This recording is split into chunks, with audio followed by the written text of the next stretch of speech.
Salut, c'est Yann. Aujourd'hui, je voudrais vous parler d'une méthode efficace pour pouvoir améliorer votre business sur Internet. Ça fonctionne aussi sur des business qui sont offline, mais c'est plus compliqué. Là, on va voir en particulier si vous avez un site web. Donc, il s'agit de faire des speed tests. On appelle ça aussi des tests AB ou AB testing. Donc, l'idée, c'est de tester un élément sur, par exemple, une page de vente ou une squeeze page, de tester un élément sur deux versions de votre page, par exemple une version A et une version B. Il y aura un seul élément qui va se distinguer des deux versions et ça va vous permettre comme ça de faire un test de performance et d'avoir des résultats sur ce qui fonctionne le mieux. Donc ça, c'est un test AB simple. On peut aussi voir des fois des tests multivariés ou multivariables si vous préférez. On appelle ça aussi multivariate en anglais. Donc ce sont des tests qui sont plus complexes puisqu'au lieu de tester un seul élément, on va en tester 2, 3, voire plus. Le problème, c'est que ça multiplie les combinaisons possibles et donc du coup, il vous faut beaucoup plus de trafic et beaucoup plus de temps pour avoir des résultats sur ce type de test. Donc aujourd'hui, on va s'intéresser uniquement aux tests AB, les tests les plus simples, et on va voir comment vous pouvez développer votre business grâce à ça. Allez, c'est parti.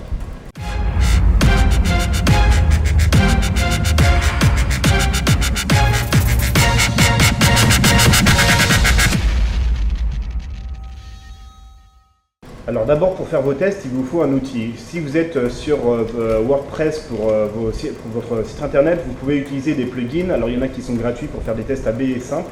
Vous pouvez avoir des versions premium, c'est-à-dire des versions payantes pour avoir des options, des fonctionnalités plus poussées. Vous pouvez aussi utiliser un service tiers, donc c'est pas un plugin, c'est un service qui est hébergé sur un site spécialisé. Qui fonctionne très bien. Il y en a plusieurs. Moi, celui que j'utilise et que je vous recommande, c'est Optimizely. Optimizely, il est gratuit pour des fonctionnalités de base et donc du coup ça peut vraiment vous permettre de bien amener plus loin votre business et d'avoir des résultats juste avec la version gratuite. Ensuite, si vous voulez faire des tests beaucoup plus sophistiqués, beaucoup plus poussés, vous pouvez voir pour les options payantes si ça vous intéresse. Donc Optimizely, c'est vraiment celui que je vous recommande. Ensuite, pour ce qui est de l'ordre de vos speed tests, c'est très important de suivre un ordre prédéterminé en fonction de l'importance de ce que vous voulez tester. En premier, vous pouvez tester tout ce qui est lié à votre offre. Donc ça va être par exemple tester une version normale de votre produit, ça peut être tester une version normale et avoir une deuxième option à côté avec une version améliorée qui serait plus chère pour voir ce qui vous rapporte le plus. Vous pouvez aussi ajouter d'autres stratégies, tester d'autres stratégies.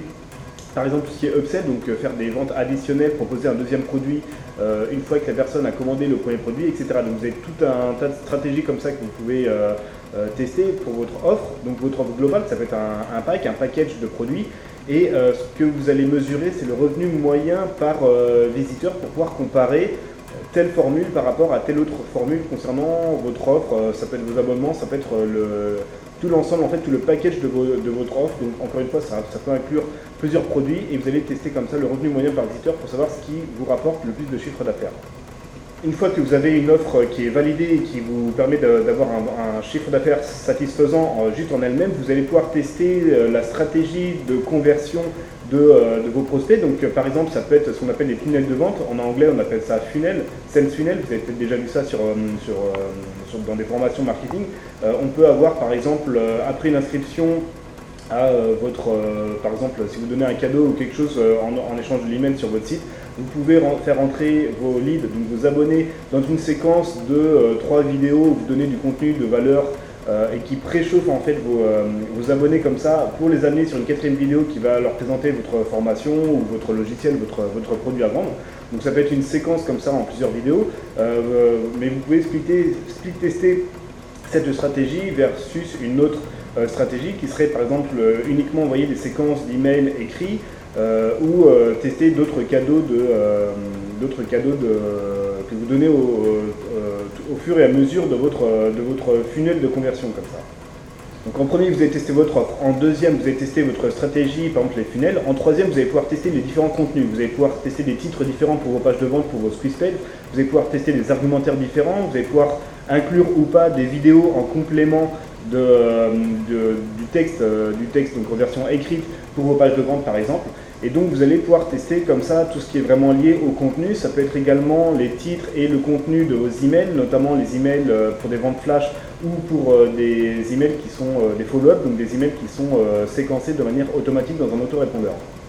Et en dernier, vous allez pouvoir faire des speed tests sur des éléments de l'interface de votre site. Donc ça peut être des appels à l'action. Par exemple, sur une page de vente, après votre argumentaire, vous avez un bouton pour inciter les gens à passer commande. Vous pouvez changer la typo, la couleur, le visuel, la forme, etc. La grosseur également. Vous allez pouvoir faire des tests dessus. Vous allez pouvoir faire des tests sur des boutons pour partager vos articles sur les réseaux sociaux. Vous pouvez tester comme ça pas mal de choses de votre interface. Et vous pouvez également tester votre processeur de paiement. Par exemple, si vous envoyez les gens sur PayPal dès qu'ils ont commandé, vous allez avoir un certain taux de conversion qui sera lié à ce système de paiement. Mais si vous pouvez split tester ça également, par exemple pour tester sur Stripe, sur Checkout, vous en avez plein en fait des processeurs de paiement. Et certains processeurs de paiement vont faciliter l'achat et le paiement par rapport à PayPal ou pas, ça dépend. Ils vont vous permettre de faire des upsells plus facilement également, donc vous pouvez comme ça augmenter votre chiffre d'affaires. Donc là, vous allez pouvoir faire des speed tests comme ça sur différents processeurs de paiement. Alors pour tous vos tests, ce que vous voulez, c'est avoir une bonne fiabilité. Vous allez essayer d'avoir une fiabilité d'au moins 95%. Alors qu'est-ce que ça veut dire? Ça veut dire que vous allez devoir envoyer suffisamment de personnes et obtenir suffisamment de conversions pour pouvoir avoir une fiabilité suffisamment grande. Si elle est trop basse, ça veut dire que votre test, justement, il n'est pas fiable. Et donc, du coup, vous ne pouvez pas tenir compte des résultats. Ça vaut vraiment le coup de passer le temps qu'il faut, surtout si vous avez peu de trafic. Prenez le temps qu'il faut pour avoir une bonne fiabilité, sinon ça peut ruiner tous vos efforts de speed test.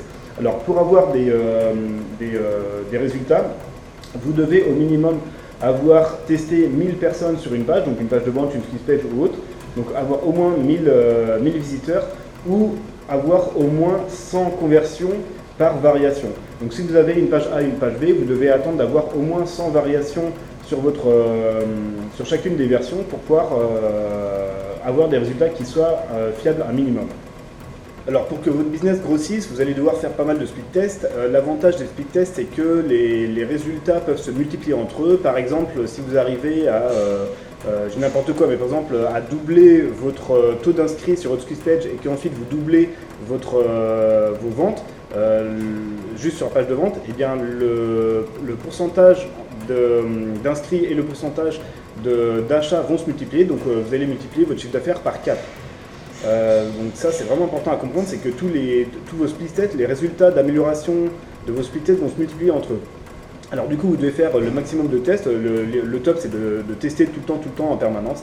Et pour suivre ça, je vous invite à créer une procédure pour ça, une procédure de suivi de vos split tests dans lesquels vous allez noter le nom de votre test, l'objectif de votre test, donc est-ce qu'il est en cours, est-ce qu'il est terminé, s'il est terminé, le pourcentage de conversion de la version A et de la version B. Et donc l'idée c'est de tout le temps comme ça avoir un suivi continu et de pouvoir vous rappeler sur le moyen et sur le long terme de tous les tests que vous avez pu faire dans le passé et comme ça de pouvoir toujours garder en mémoire l'expérience que vous aurez acquise de tous vos tests. Voilà, j'espère que ces conseils vont vous aider à améliorer votre business. Si vous n'avez pas encore commencé à faire de speed test, je vous invite vraiment à vous y mettre le plus tôt possible. Une fois que vous en avez lancé, vous pouvez les laisser tourner pendant que vous travaillez sur autre chose. L'idée c'est de tout le temps garder un suivi, un aperçu de ce qui se passe pour que dès que vous ayez un résultat fiable, vous puissiez virer la mauvaise version, garder la bonne version et la split tester à nouveau avec une nouvelle idée, un nouvel argumentaire, etc. Je vous invite à liker ma page Facebook et à vous abonner à la chaîne YouTube pour voir les prochaines vidéos dès qu'elles vont sortir. Donc sur cette chaîne on parle de business sur internet en priorité, mais aussi de life hacking, donc toutes les astuces de vie pour améliorer votre quotidien, pour améliorer votre productivité, et on parle aussi de voyage, de nomadisme pour pouvoir vivre un petit peu là où vous voulez. Je vous retrouve très bientôt dans une vidéo. Ciao ciao.